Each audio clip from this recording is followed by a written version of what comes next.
Good morning once again, everyone. Joining us today on behalf of Epic India, I warmly welcome you to the third edition of Driving Change series, Driving Change Dialogue, Clearing the Air, Lessons from Delhi's Transport Transition. My name is Niharika Rai, and I'm your host for today's session. Today's dialogue comes at a particularly important moment for Indian cities. As urbanization and motorization continue to accelerate, questions around transport governance, clean mobility, and air quality are becoming increasingly central to public policy discussions. Delhi, despite its many challenges, has also emerged as one of the country's most significant laboratories for transport innovation and institutional experimentation.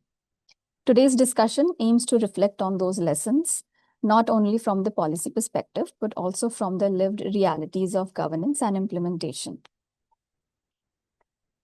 To formally open today's session, it is my privilege to invite Dr. Lenny Chaudhary, the Executive Director of the University of Chicago Trust in India, to deliver the welcome remarks. Dr. Lenny provides strategic, technical, and administrative oversight to the pan-India research, multi-sector policy, and program implementation engagements over 18 Indian states. Lenny, a very warm welcome, and the virtual floor is now yours. Thank you, Kritika. So good morning, everyone, and a very warm welcome to all our speakers, participants, and partners joining us today for the first edition of the Driving Change Dialogue, Clearing the Air, Lessons from the Delhi's Transport Transition. On behalf of University of Chicago Trust and Epic India, it's a pleasure to welcome all of you to today's discussion. At the University of Chicago Trust, our broad mission is to support rigorous research, institutional partnerships, and evidence-informed public policy that can help address some of India's pressing development challenges. Through Epic India, we work closely with governments, researchers, and implementation partners to bridge the gap between evidence generation and policy action. Transport and air pollution governance has emerged as one of the most critical urban policy challenges facing Indian cities today.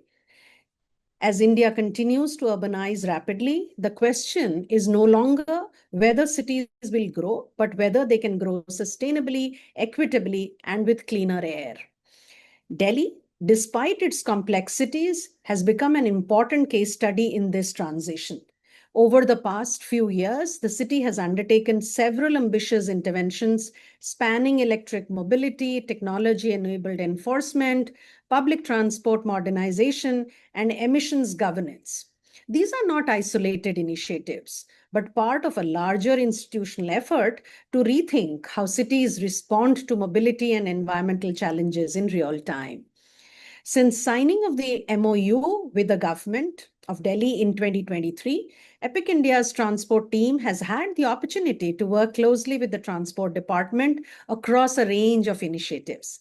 This includes support to the pollution under control certificate reforms, research and policy discussions around congestion pricing, and analytical and implementation support related to Delhi's electric mobility transition and EV policy evolution. A core principle underlying this work has been the importance of evidence-based policy generation and a sustained government partnership. Effective public policy is strongest when rigorous research, administrative leadership, and implementation realities come together in a collaborative manner. Today's dialogue builds on the momentum of earlier driving change conferences convened in January and December 2025, where policymakers, researchers, and practitioners came together to examine the structural transformations in India's clean mobility landscape. This dialogue format allows us to go a step deeper by learning directly from institutional experience and governance practice. We are also proud to continue expanding collaborations in the pollution and clean transport ecosystem, including our recent partnership with the Airavat Research Foundation to advance research and policy engagement on pollution solutions and sustainable urban transitions. We are especially grateful to Ms. Niharika Rai for joining us today and for sharing insights from within the government on Delhi's transport transition journey. We are equally honored to have Virinder Sharma ji with us to help contextualize these lessons from the wider National Capital Region and beyond. I hope today's discussion encourages thoughtful exchange, deeper collaborations, and learning across institutions and cities. Thank you once again for joining us, and I look forward to an engaging session ahead. Over to you, Kritika. Thank you so much, Lenny, for those thoughtful opening remarks and for setting the context so meaningfully for today's dialogue.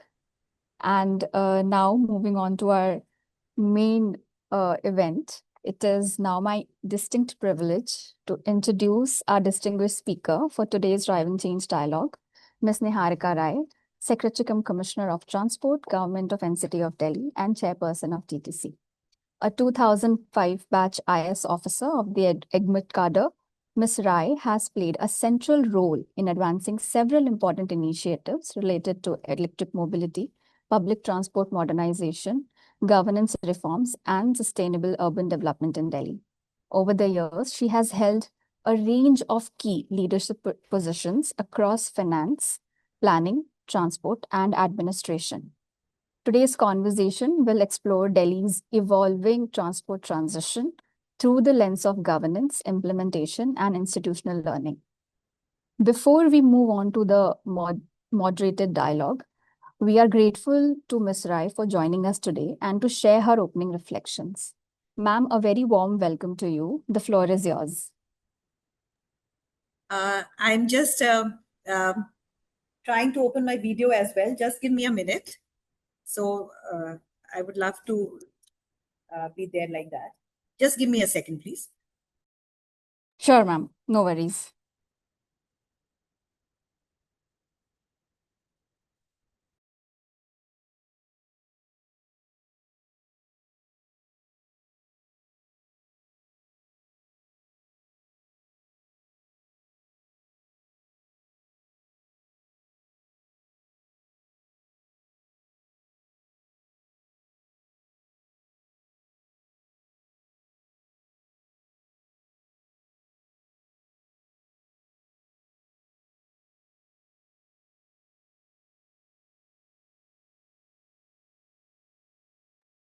Okay.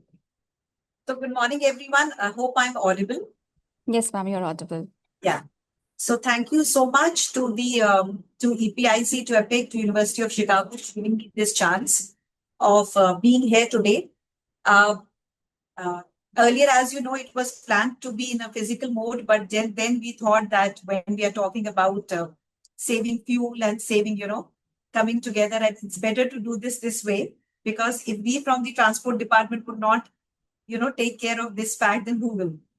So thank you for giving me this opportunity. And being in the transport department and this sector is a unique experience for me because from my service, if you see that it's so called a generalist service, and I had the good fortune and opportunity to work in different sectors over my 20 years, more than 20 years of career now.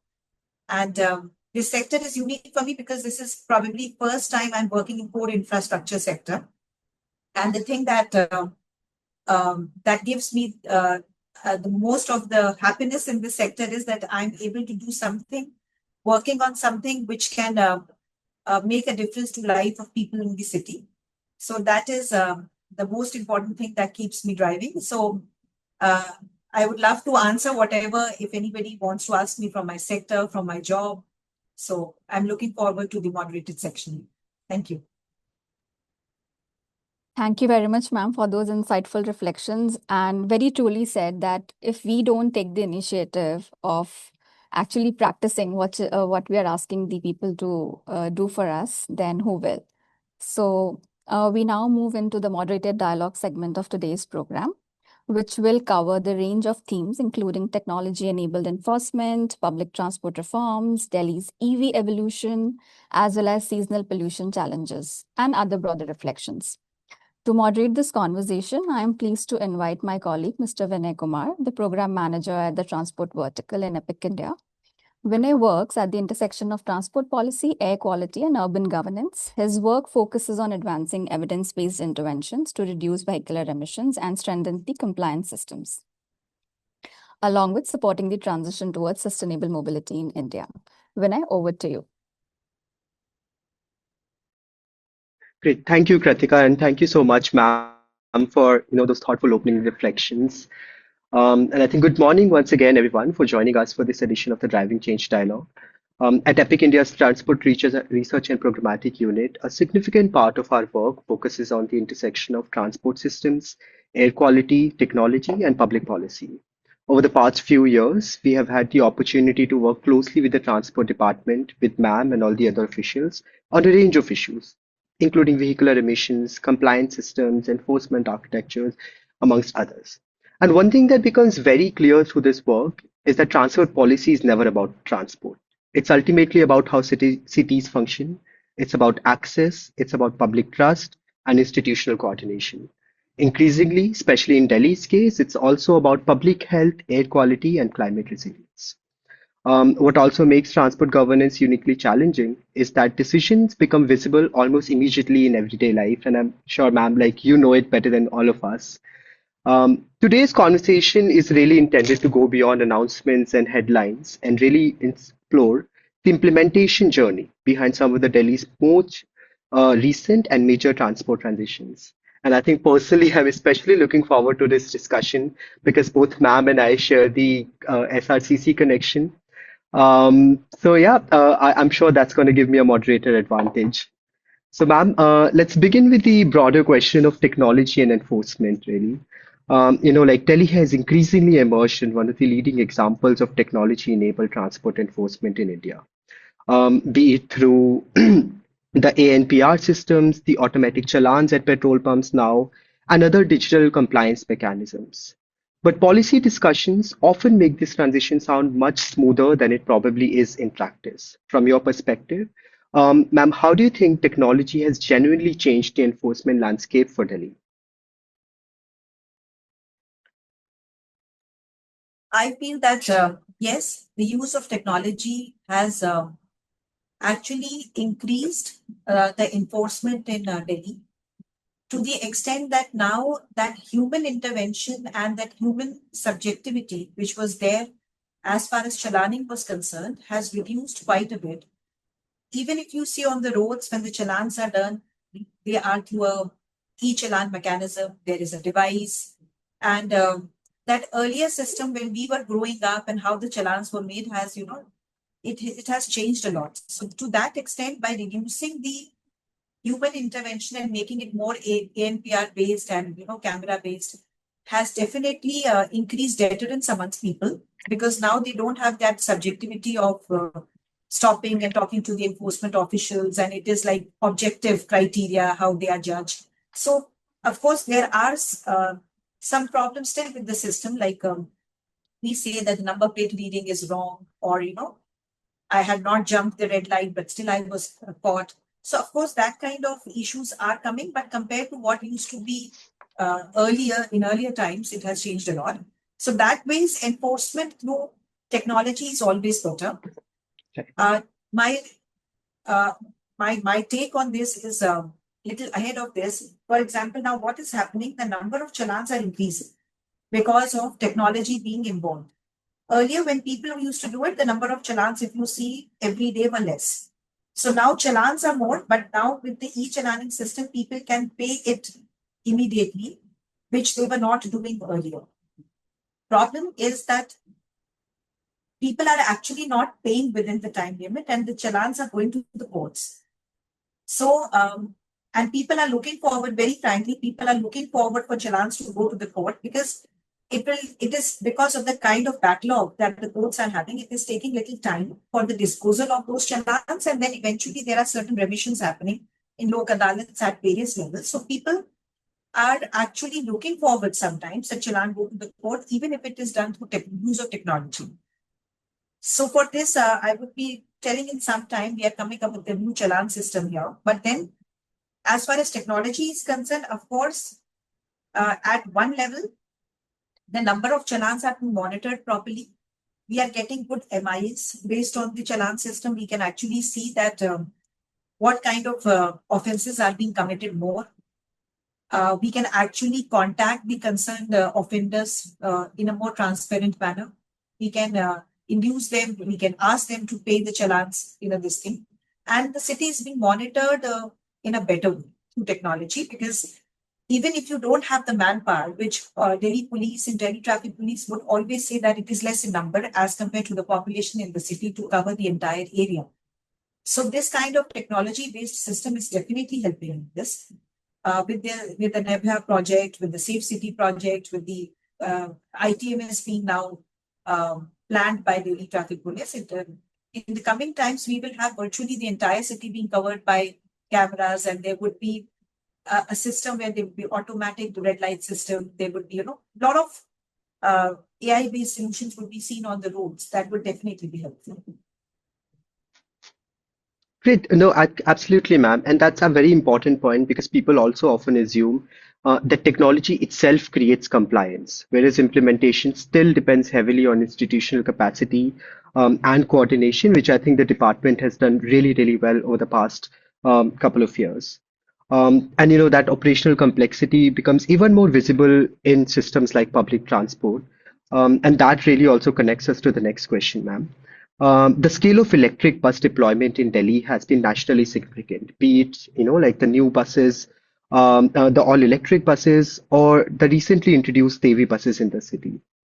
But large-scale electric mobility transition is not simply about procuring buses. It changes depot operations, charging systems, maintenance ecosystems, and a lot of other things. So when Delhi started scaling this transition, what did that complexity actually look like from inside the government?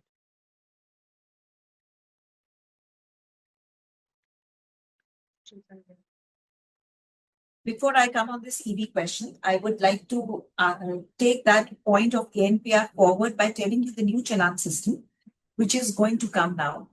Now, in a month or so, we are going to roll out a new challan system where if you commit offense 5 times in a year, then the driving license will be confiscated. The vehicle can be impounded, RC can be cancelled. So, and the challans will not go to the courts directly now. They will be coming to executive officers who will decide on the same. And if you're not happy with the decision of the executive officer, then you have to deposit 50% of the challan in advance and then go to the court. So the idea is to create more effective challan system where burden on courts also decrease on one hand, and secondly, people have more of deterrence. Because we are seeing of late that because so many accidents happening every day, so many challans are increasing, which shows that people are taking somewhere the system to be lightly, and therefore Govt has come up with a new challan system, and we will also be implementing it soon. So that is one thing that that technology will help us to implement in a better way. So coming back to the EV question, definitely transition to EV is entering a new arena altogether. Because this is one sector which we are still, still learning with, still it is evolving. So it was very difficult to take that decision of switching over to EV. But what helped us was the schemes of Government of India that we had, PME Drive, and there was Ministry of Heavy Industries to support us in our earlier schemes because they helped us with procurement of buses through CSL. They helped us to give subsidies for procurement. So that was one advantage that we got because part of the capex was being taken care of by Government of India. Secondly, the complexity that was felt and is still being felt is that we have to have depot preparedness for the same. That is the most challenging part of it because in a city where you are grappling with availability of land for different infrastructure projects, to bring buses and simultaneously to develop depots, to have land for the same, and a land, not only a land anywhere, a land from where you can make the route to reduce dead mileage, and from where you have accessibility for the buses to come and go off and on. So finding that kind of land, preparing it with discoms to find feasibility in terms of this thing, all this preparation as well as bringing depot to operation takes 1.5 to 2 years. So simultaneously preparing the depots while the buses are in the, are going to come very soon. This is one thing that is to be prepared. Frankly, for state transport buses, we don't have problem of charging infrastructure because we run the buses on GCC model, that is a concessionaire gross contract model, and in which the buses are owned by the concessionaires and they give us to us on a wet lease model with the drivers, and they take over the depot, they do the charging part of it, prepare the all the logistics associated with bus operation. So that means it is easy for us, but then giving the basic land and the upstream and a lot of electricity part of it is very difficult. And that is one thing which we think is a complexity, and we are still working on it to ensure that the buses and their charging infrastructure along with depots are prepared at the same time. Absolutely. And I think, ma'am, Delhi is increasingly setting an example for the entire country, like for electric bus deployment journey, right from the beginning to, the actual deployment. In fact, one reform that often gets discussed that's getting discussed a lot recently, is also the route rationalization exercise that happened in Delhi. On paper, it sounds like a very technical exercise, but in reality, it touches commuter habits, the accessibility concerns, and again, a lot of interagency coordination. So, do you want to touch upon on that as well a little bit, and how a government actually approaches something this complex? Route rationalization, as you say, it's a mix of a theoretical and a practical exercise. It has to be, let's say, our route rationalization for 9-meter has been done by IIT Delhi for us. And if you see the methodology that we generally see is adopted, what is adopted is that you do, let's say, to Google Maps and, to the Google Earth, you map the entire city. You see existing routes, you see population densities, and then you decipher certain routes which should be there.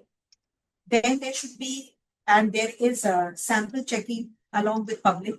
Public is asked, these routes are being worked upon. Is it correct? Is it actually the demand, seeing the density? Right. And then what I look forward to, what I have been asking IIT and what I've been asking different people who have been doing rationalization is to do ground truth.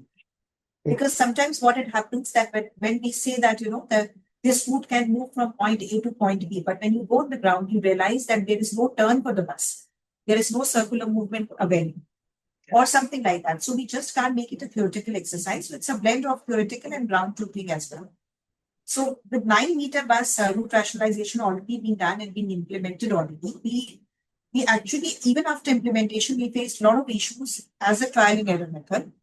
Mm-hmm. Many people came to us saying that, this still needs improvement, this still needs change. So we are accommodating those changes and we are improving every time as per the inputs that we get as we get, because no route rationalization is a perfect exercise. It's a dynamic exercise.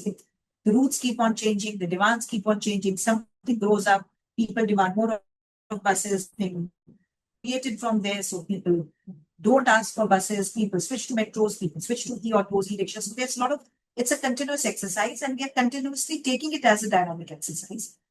At the same time, what I have asked DTC is that people who operate on the ground for DTC, the bus driver, the conductor, the Scindia House people who are managing that, the people who are actually on the road on behalf of us are the people who actually can tell us the route in a much better way than anybody else.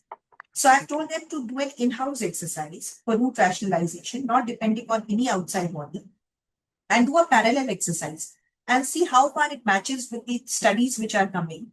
And I think that would also be a very effective exercise if we do it in-house, because people are bus drivers, conductors, the man force that is with us for long years. Nobody knows the routes and roads better than.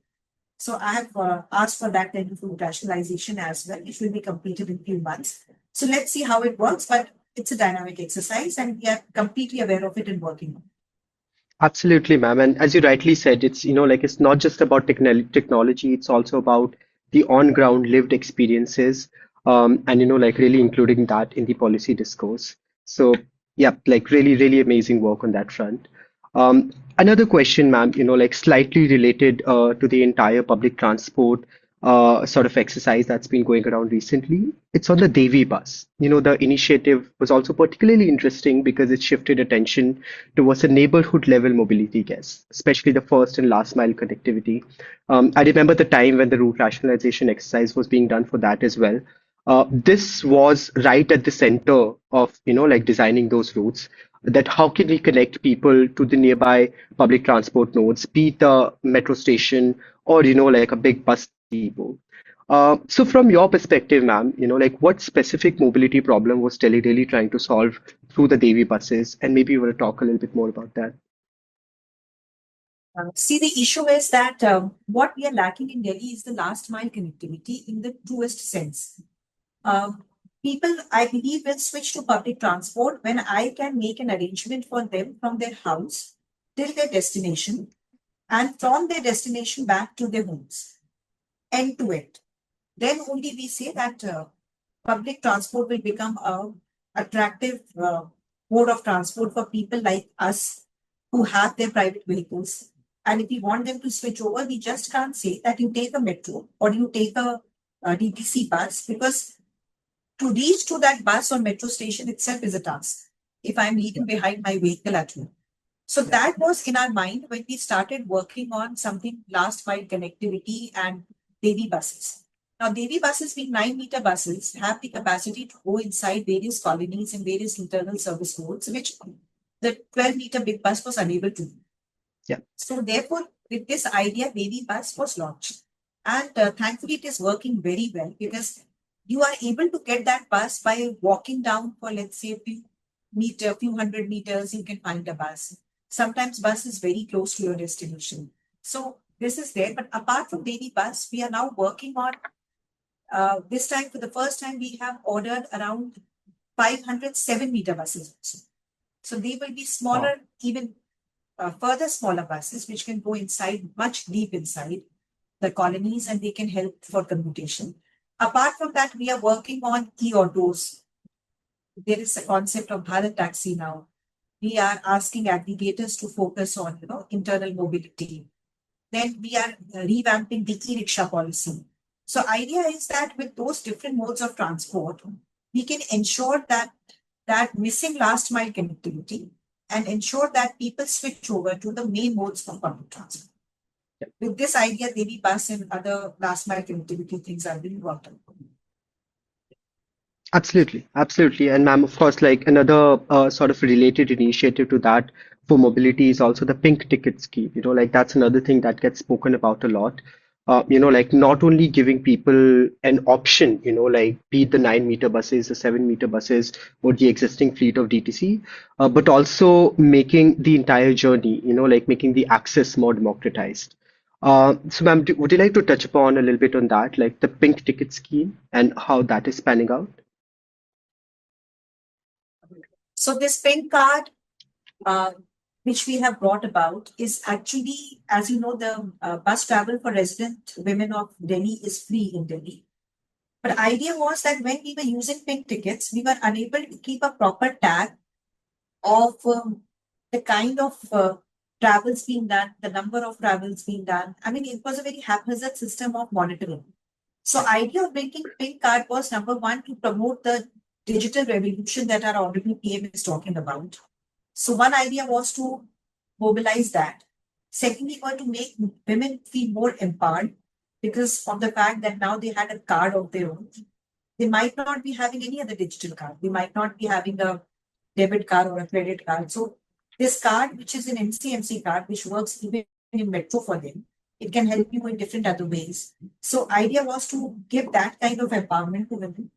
And third important thing was to have a proper technology-based track of number of women traveling every day. With the help of this smart card, we are able to take out a lot of MIs. A lot of info comes to us. The routes on which women travel more, the destinations they pick up more. So by the destinations, you can actually assume that what kind of work they are going in for, number of women commuters per day, then matching it with the kind of subsidy being claimed. So there are a lot of things. So idea was to break those leakages, which might or might not have been there, but the idea was to curb them, even if they were there.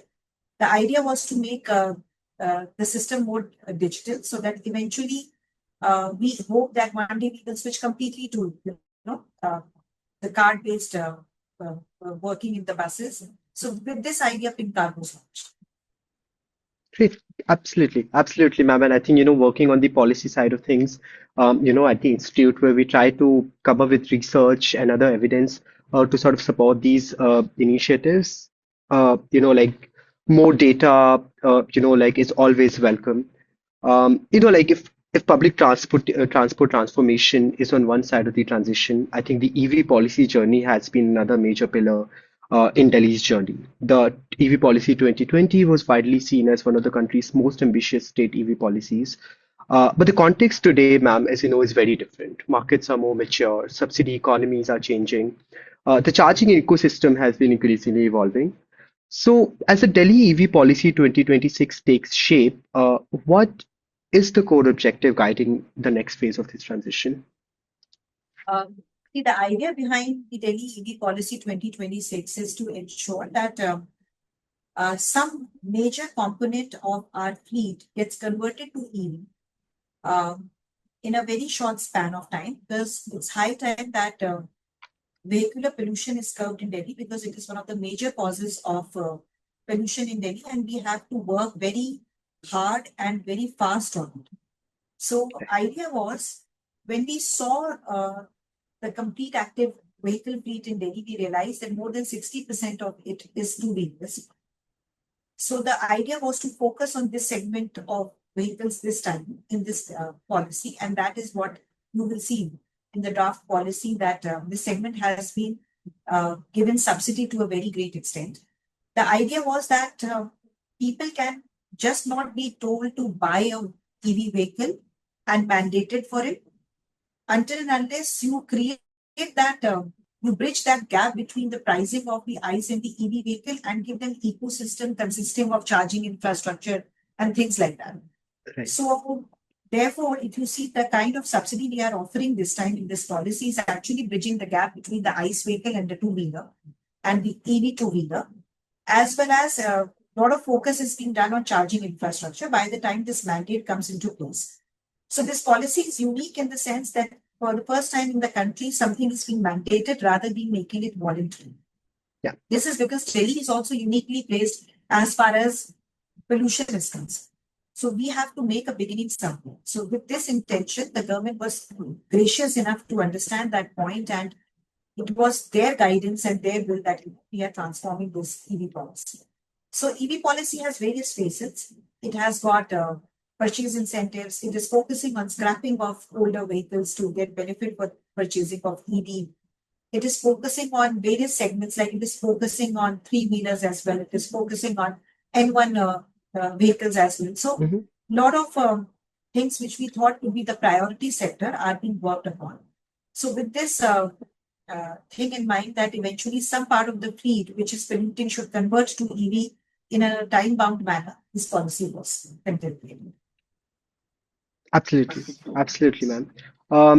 And ma'am, just a quick follow-up on that, I think charging is another thing, like when it comes to EV that gets discussed a lot. So do you want to touch upon briefly on that as well? Like how important is charging reliability versus charging availability? And what is it that the government doing currently to tackle that? So what we are doing as far as charging infrastructure is concerned, that our district authorities have identified places at different places which can be utilized for creating charging infrastructure, and they have done this study along with the Ministry of Heavy Industry, so that there is no confusion that what kind of places should be available for charging infrastructure. And government is working heavily on creating charging infrastructure in these areas which have been identified from all perspectives, from the perspective of being near to a workplace, markets, the places with high footfall and high vehicular density, that kind of places have already been identified and have been continuously being identified more. And under PME Drive scheme, government has already sent its proposals. They are getting approved also. And rest of the places which will not be subsidized by Ministry of Heavy Industries under PME Drive, Delhi government is working on creating charging infrastructure there. So the plan is ready and it is being worked upon, and we hope that very soon we will start seeing charging infrastructure coming up. Great, great, absolutely great. I think moving on to the next thing, ma'am, really, like one thing that ties all these conversations together, of course, is the larger air quality challenge in Delhi. And we can see that how a lot of these initiatives are really, really trying to address that question and that problem at the core. But every winter public discussions tend to focus heavily on emergency response measures. It's really commendable to see that the department is looking at these long-term strategic interventions. Where do you think, ma'am, is the frontier of structural changes lie now for Delhi in that space? See, I believe two things need to be tackled in near future. One is transformation to cleaner fuels like EV. That is definitely the need of the day. We might be a little late in that, but then EV is the key as of now. If you are able to create adequate supplies at a reasonable rate for public, we are able to have ecosystem with charging infrastructure, disposal of batteries, and everything taken care of within the ecosystem, then EV is the thing. In coming times, we should expect EVs being run on the long run drives also, because that is one thing which is being set against EV. So we assume that when this sector would develop, as it is evolving and developing every day, we will get all these things being taken care of in the near future. So this is one reform that I personally think that is required. And second is dealing with congestion. So congestion needs to be dealt in Delhi, and that is possible when actually that culture develops, where people switch over from private vehicles to public vehicles. Because seeing the kind of vehicular density that is increasing in Delhi in commensuration with the population, it is huge. It is manifold. So if you have to convert people from stop using their private vehicles and go on for public transport, then your public transport has to be good enough to accommodate these people, because metros, if you see, are more or less saturated, but good part is that new metro lines are coming. So you need new metro lines, we need more public transport, we need the last mile connectivity, as I was telling. That would actually convince people to switch over from private transport to public transport, at least for some reasonable distances. So that needs to be dealt with as far as transport is. Great. Thank you. Thank you for that, ma'am. And in fact, that really answered my next question as well that I had for you about what is that one thing that you think is really going to, like make the most change. And I think we can all agree in the room that EV is the next big thing. And there's already like a lot of great work happening on that. With this, I really want to shift slightly now from systems, to the people who actually run those systems. So really your personal journey, like your sort of like leadership experience so far. Ma'am, you've seen you've handled an unusually broad range of portfolios over the years, like transport, finance, planning and tourism. I remember, like my colleague and I, we attended the opening ceremony of the Delhi Film Festival as well.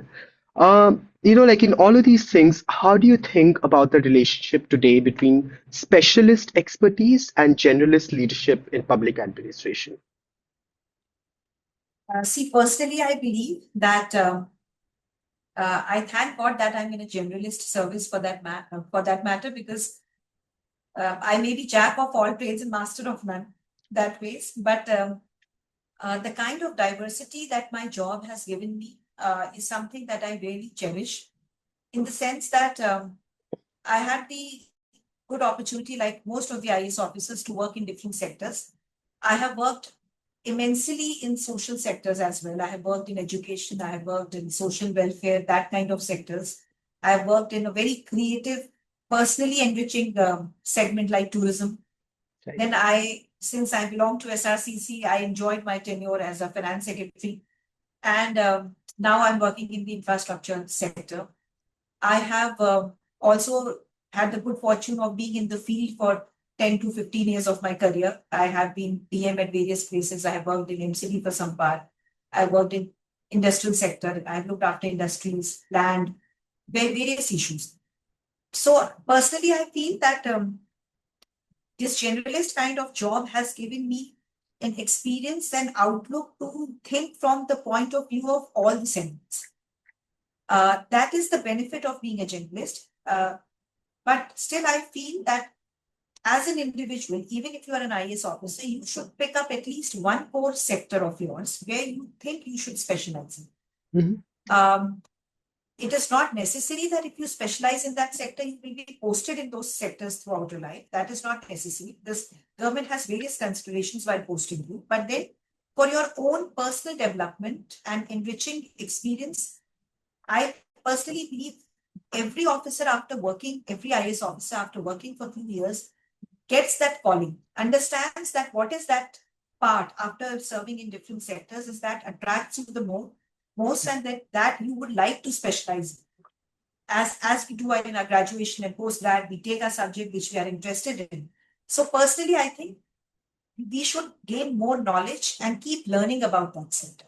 If we think that this might help you to get chance and opportunity to work for people in that sector as well. But then personally, I think that will help you to at least enrich in being an advisor in, various things, and at least if not being an advisor, being a critic. So I think that IAS officers should also have some functional specialization that they should work on. But then I think the beauty of IAS is the generalist part of it. You don't get unnecessary biases and prejudices towards any sector, any segment of people in the society. Because if I have worked in the social sector, many people would think that it's not a good sector to work in, but the kind of satisfaction I gained while I was working in remote area of Arunachal for education in COVID times, the kind of satisfaction I got and the kind of difference I made and could have made better, I mean, that is very enriching. And then coming to this part where I'm now in infrastructure sector, working on transport policies and other things, I mean, I think that's the beauty of this job. Certainly, certainly. And with that, really the last question, ma'am, you mentioned transport and infra. Like these are governance for these sectors is really unusually visible. Like if something changes in the policy landscape, millions of people experience it immediately and also often very vocally. So how do you personally approach decision making in environments with constant public scrutiny and, like competing expectations? See, what we do in such a situation is that we do stakeholders consultation. We try to, whenever we make a policy, we try to, or work on a segment in this sector, we try to get and gauge the ideas from various people who actually are earning their bread and butter out of it daily, or they are connected with it. We also take opinion of people in it. So you get a fair idea of what are the different stakeholders thinking regarding that particular matter. So that gives twofold advantage to you. One, you have a first-hand info from the people who are going to be affected. So you know whether it is going to be taken positively, negatively, what are their views. Sometimes you get such wonderful ideas that you thought you missed out because you were not consulting the right kind of people. So, and the second part is they also feel satisfied that they have been heard. So when the policy finally comes as a mixture of everything, it gets easy acceptability. So that is our approach here, especially my approach to consult everybody who's getting involved. Secondly, as far as that, I told you in the beginning also that the feeling that what you are doing can actually positively change the life of people is something that keeps you going.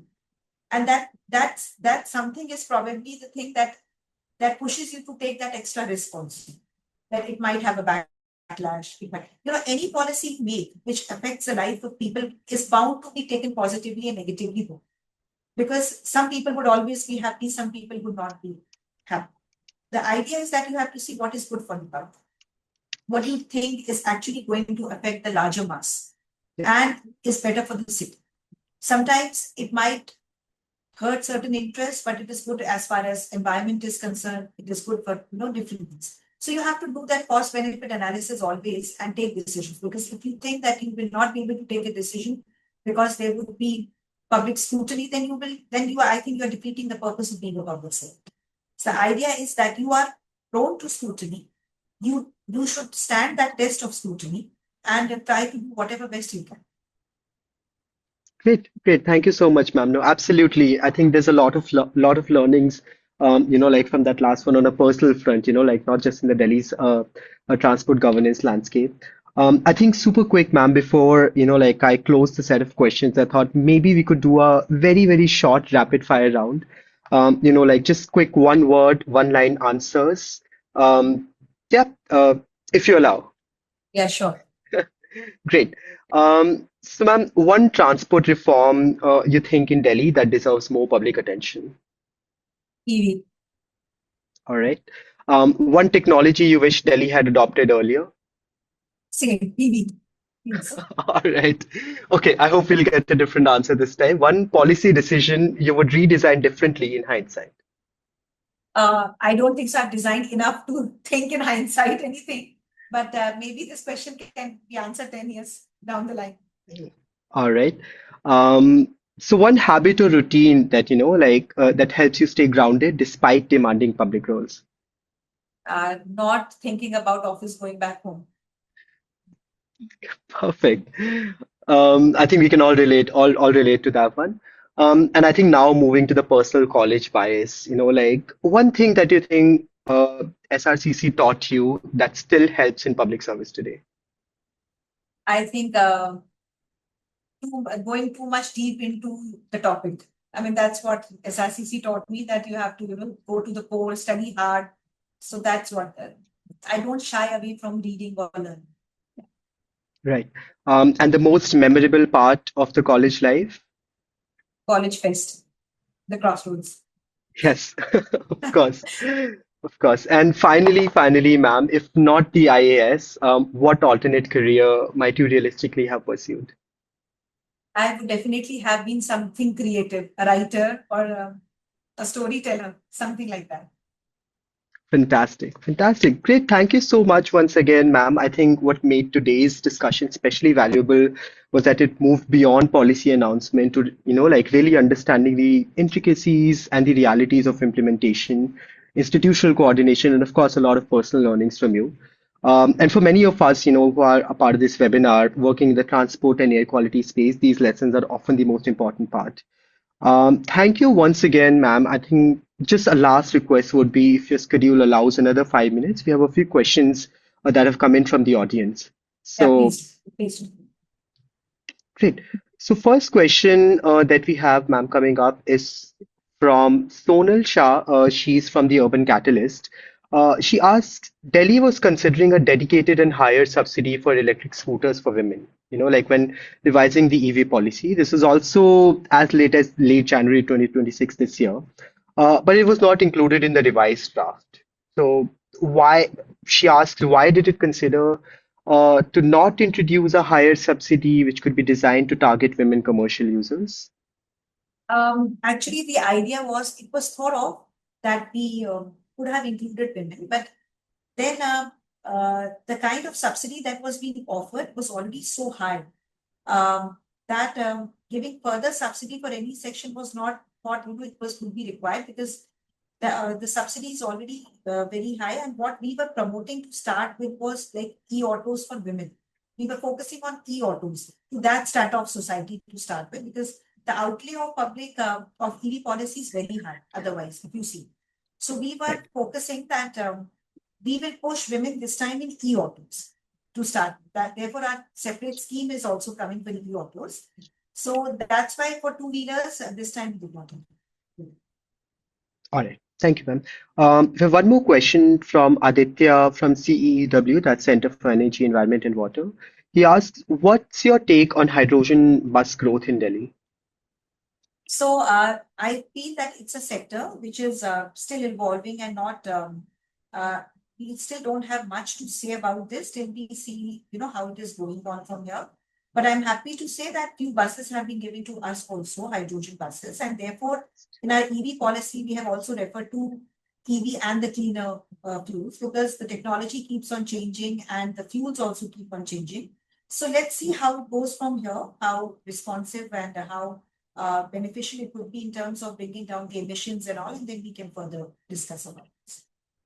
Great. And the last question, ma'am, coming from Pragya Nanda, who in fact is a former colleague at the Transport Department itself.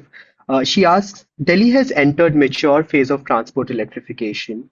What are the emerging areas of interventions where the department will be focusing and which are believed to receive stronger policy and institutional focus in the near future? Yes, it would be charging infrastructure. It would be disposal of batteries. It would be workshops to take care of EV vehicles. And it would be battery recycling and retrofit.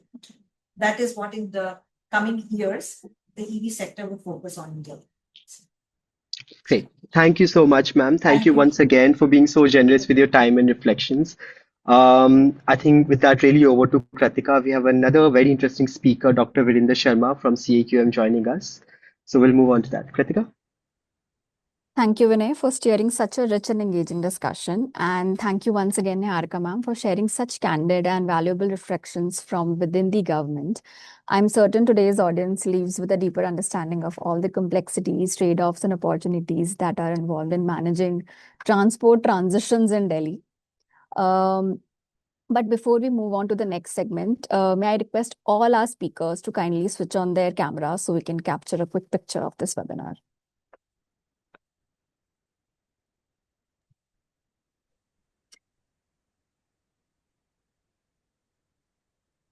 Lenny, are you there? And also, I request all the participants to please switch on their cameras.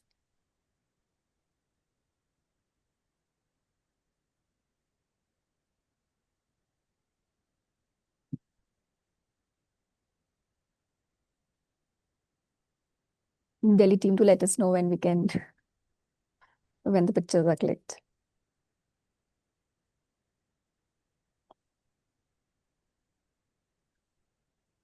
Just a second.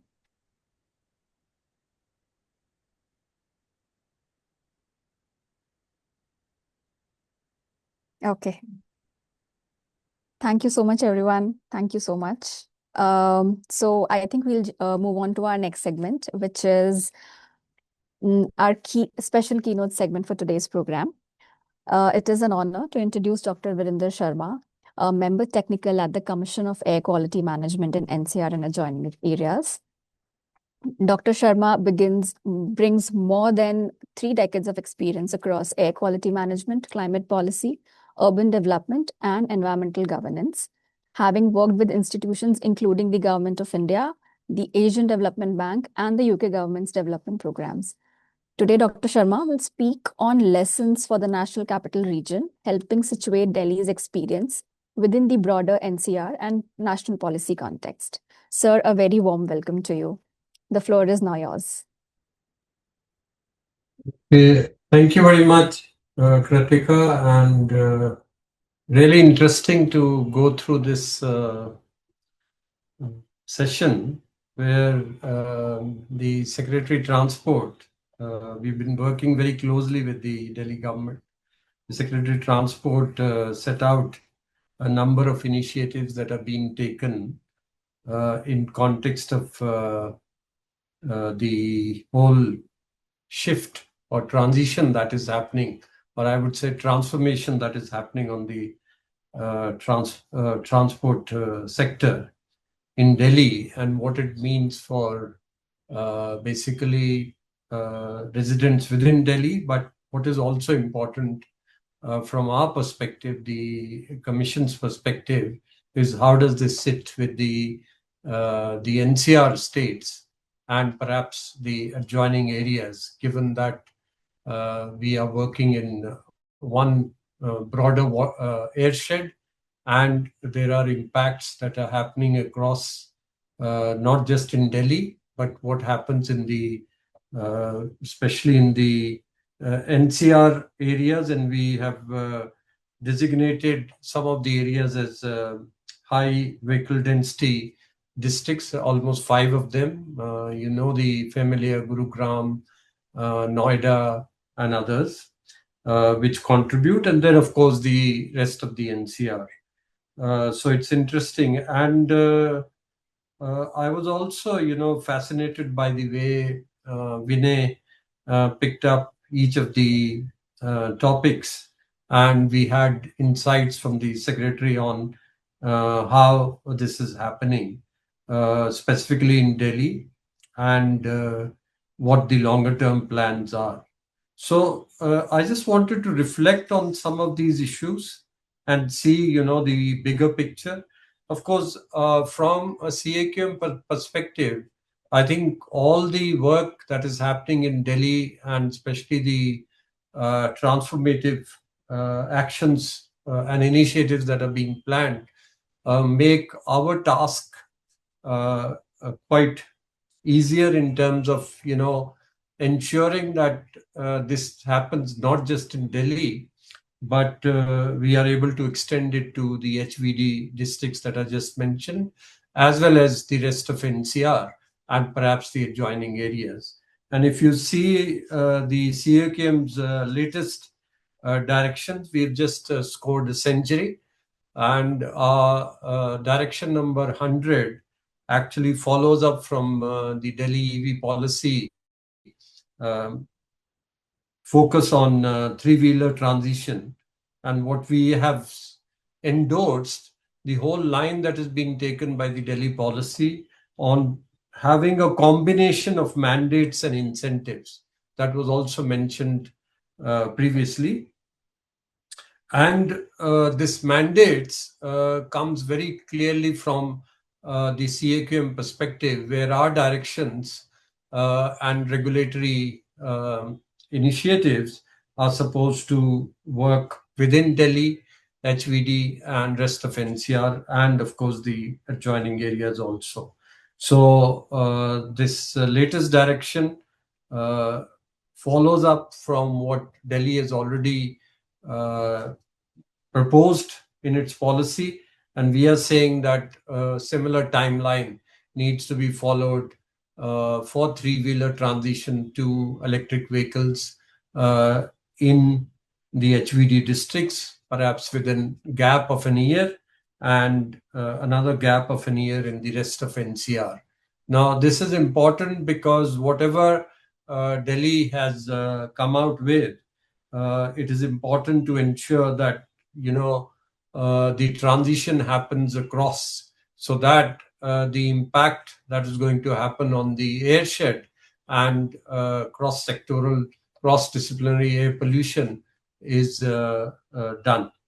I would also like to mention the second issue, that is, of course, transition to EV is a big item for CAQM, and we are keen to move beyond, the cover each of the vehicle segments, again, within Delhi, HVD, and then the rest of NCR. And that's where the focus is. And we are, in this context, trying to push the NCR states to follow up on what Delhi has proposed in terms of strengthening the charging infrastructure, as well as mandating the EV transition for the new registration of in different vehicle segments. The second area that again we have looked at is technological surveillance. Again, this was mentioned as one of the topic in the recent discussion, mainly around the new system of challans.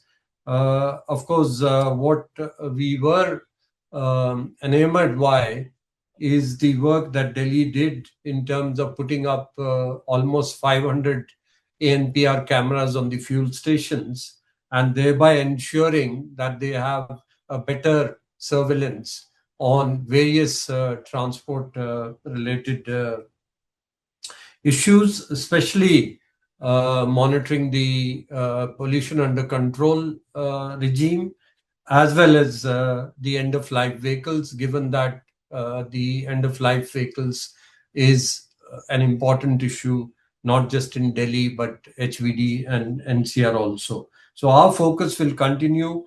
The direction 101 that has just been done last week only talks about extending the ANPR camera system in all the fuel stations in HVD and in the rest of NCR together by this September. In fact, we would like that from October onwards, before the pollution season begins, we have similar systems available in the fuel stations in Delhi, in NCR regions, which would then allow a lot of surveillance to be done both on the pollution issues as well as the other traffic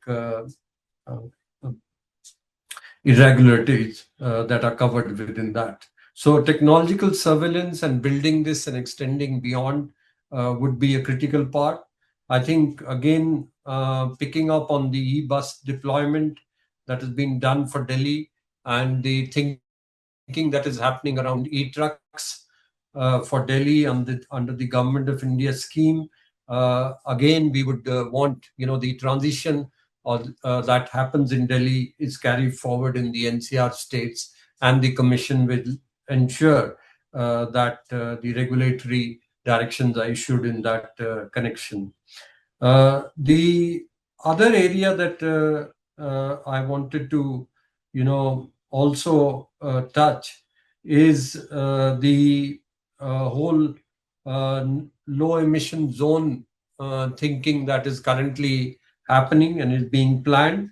Of course, with the recent pronouncement of the Supreme Court, we have seen that the EC that was charged on diesel trucks entering Delhi has already been doubled. Again, Delhi has been asked to speed up the setting up of ANPR related gantries and a multi-lane free flow system, which the NHAI is using at 126 border points. So that would, help in terms of ensuring that we have vehicles of cleaner vehicles and less polluting standards are able to enter Delhi within the core areas. But simultaneously, there is also work that is being planned around the outer zone of Delhi, what we refer to as the core NCR, which is the area between the Eastern Peripheral Expressway and the Western Peripheral Expressway, where a similar structure of ANPR systems, ANPR and RFID systems is being set up by NHAI. So there will be almost a dual control as far as restriction of vehicles within Delhi is concerned, and that would follow both from the whole idea is that the larger NCR is made into a low emission zone where we are restricting vehicles of cleaner fuels and cleaner standards. BS6 EV vehicles, of course, are exempted across the board, and there is restriction on diesel buses, AITP buses, diesel trucks, and commercial taxis also. That is also being thought about. So I think these two initiatives, which very much support what the Delhi government is doing, would help in terms of controlling and curbing the pollution levels and the contribution of transport into Delhi and NCR, looking at it from one water airshed. And this would then help us to also combine this with the efforts that are being done by CAQM in the other sectors like road dust, construction, stubble burning, and waste management and industries. So of course, there is a cross-sectoral, cross-disciplinary action being taken by CAQM. But one of the support that we are getting from the Delhi government and all the work that is being led by the Secretary from Delhi government in supporting the rolling out of these actions into HVD districts and also in NCR. So with a combination of these efforts, what we would look forward to is again, one, addressing the issue of vehicular density in Delhi, addressing the issue of cleaner vehicles and cleaner fuels, focusing more on zero tailpipe solutions, EV ecosystem, and also supporting the whole idea around public transportation, last mile and first mile connectivity. So I'll stop there, but if there is any other specific request from the organizers or the participants, then I can specifically talk about that. But I think this has been fascinating in trying to celebrate what the Delhi government is doing in the transport sector, and also ensure that we can carry this message of Delhi's transformation into the HVD areas, NCR, and looking forward, I think, also in the adjoining areas that CAQM is planning. Thank you very much, and back to you, Kritika. Thank you very much, Dr. Sharma, for those important insights and for broadening the conversation beyond Delhi to the larger regional and national context. We now move on to the audience interaction segment. We do have one question for you. The question is that cities around the world are adopting real-world emissions monitoring as a mechanism to check their non-compliant vehicles. Is something similar planned in Delhi NCR? Okay, now I think that was a really important question, and I should have, covered it in my thinking, because here I think we want to look beyond, the current pollution regime. Of course, the MORTH, the ministry which is responsible for this regime, has already gone ahead and signaled PUC 2.0, which would then add a geolocation and would also add better video surveillance of vehicles. Because currently what was happening, a lot of the certificates were being issued even without testing the vehicles or even without using the probe. So, of course, we have been raising this continuously with MORTH, that our system needs to improve further in terms of real world emissions. Now, there are two ways in which we are doing it. The first is whether we can get the real world emissions that are being tested by ICAT and ARI from vehicles. So as soon as you enter into the BS6 regime, then you have to, each of the vehicles have to do an in-use performance testing.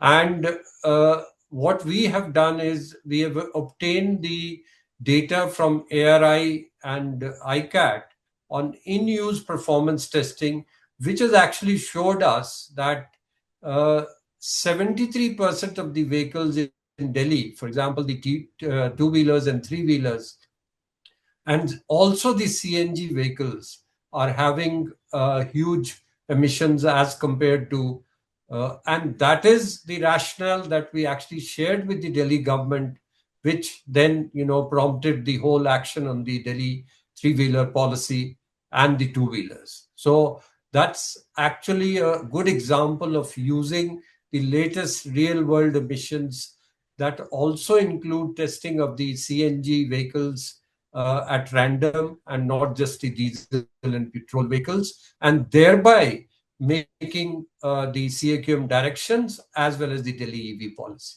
Now, on the other side, we would still want the PUC regime to be improved. which means that between what we say, remote sensing as a technology, which is still being tested by ARI, ICAT, and MORT. So I hope once the test is complete, then they are also able to fundamentally uh, re-engineer the PUC system to move beyond CO and HC and smoke density that we are currently measuring to measuring the PM 2.5 and measuring NOx and other volatile compounds, so that we get a better idea. Of course, the technology exists, but this is still available only with the testing agencies, and how it can be rolled out in terms of having these testing equipments across the Delhi NCR as a priority, even before they do it in the other parts of the country. It's something that CAQM is actively considering. Thank you, and back to you. Thank you so much, Dr. Sharma. This is actually very insightful. I think all of us are working towards the advanced real-world emissions monitoring system, and it gives us an idea of how the government is thinking, and there are works that are in motion. Another question we have is from Aditya Swankar, again from CW. His question is that, is there any plans from CAQM on facilitating charging infra with respect to the new Delhi EV policy? So I think you've already heard the commissioner on this particular issue, because they've already done a report on this. CAQM has its own expert committee on vehicular pollution, and that expert committee, perhaps I think this month, towards the end of this, is going to have a focused session on the charging infrastructure, the challenges around it, and we certainly want to utilize whatever the Delhi government has done in terms of the work with Transco and IIT Delhi and others.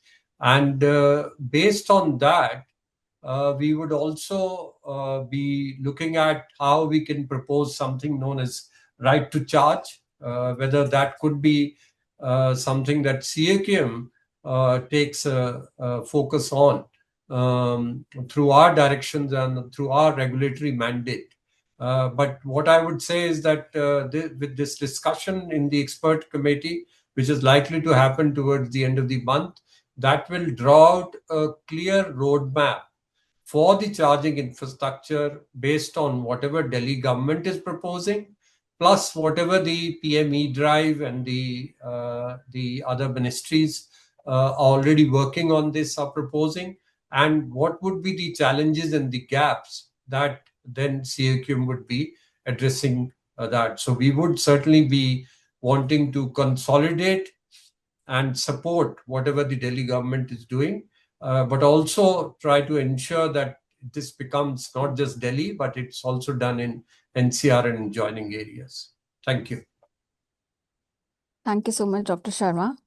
I think with this, we would like to now close today's dialogue, and I would like to extend my sincere gratitude to all our distinguished speakers, Ms. Niharika Rai and Dr. Virender Sharma, for sharing their time, experiences, and insights with us today.